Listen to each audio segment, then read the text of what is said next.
I remember it pretty good. The cops came and they took me and my sister and my older brother away from my parents. They weren't bad people, but you know, everybody's gonna mess up.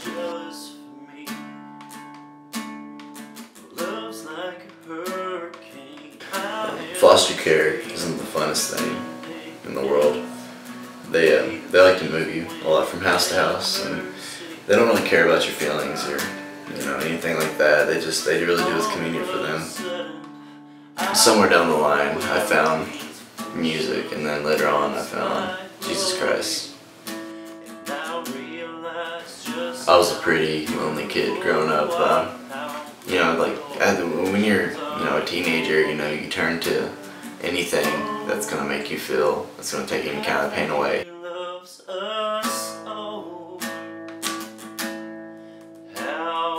A lot of mine was drugs and alcohol, is what I turned to. I remember waking up on my bedroom floor and thinking, how did I survive last night? I took away too many of whatever I had. This was about every night. From what I do remember from those, I just remember laying there thinking, like, if I survived a night, this has got to be the last night I do this. I've got to find some other thing. But I was 14 and I didn't know what else to do. I was a pretty broken kid, and there's not much that you can turn to whenever it gets to that point. Growing up, I had about 24 foster homes that I lived in, and during that time, I just completely fell apart. One of the foster homes that I was in, they decided to drag me to church, and so I went. I didn't really have a choice. I hit it off with a bunch of the kids there, and a youth pastor of mine. And I started going there, and I didn't know what the whole God thing was about. I didn't want to know, to be honest. I was just glad that I had friends and stuff. And into it about 3 or 4 months, it was the summer, and we decided to go to church camp. And the way they explained it was, free food. We could play volleyball for 3 hours a day. There's a lot of girls, and I was like, yeah, I'm down.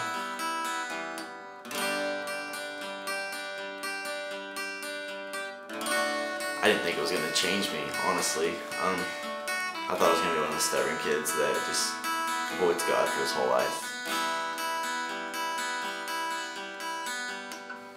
By the end of the week, I was saved, to say the least.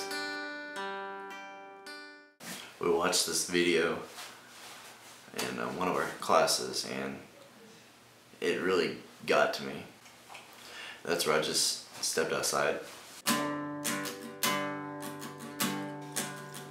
I remember walking around and thinking, God, is this real? Are you there? Show me some kind of sign that you're there.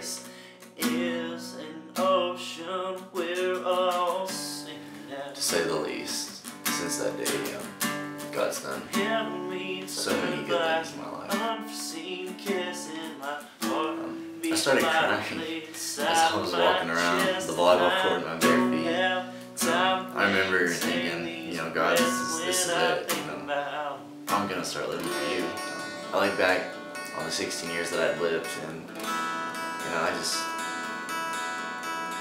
felt so dumb because I was living my whole life wrong for this first 16 years. I share my testimony sometimes with people, and a lot of people say, "Oh, I'm sorry," or I get a lot of sympathy over it. But the fact of it is, I feel sorry for other people that haven't gone through what I had to go through. Growing up, I'm glad I didn't have parents, because I realize now that I've had a father all along that isn't going anywhere. He's not gonna let me down, or he's is not gonna disappoint me in any way. I feel sorry for people because they had to rely on their actual parents when your parents aren't perfect. Your parents are gonna mess up. Not mine. Who I was back then and who I am now are definitely two different people. Back then, I was just kind of living life like it didn't really have a purpose. If it wasn't for God, I wouldn't be out playing on stage and out touring and doing what I absolutely love to do.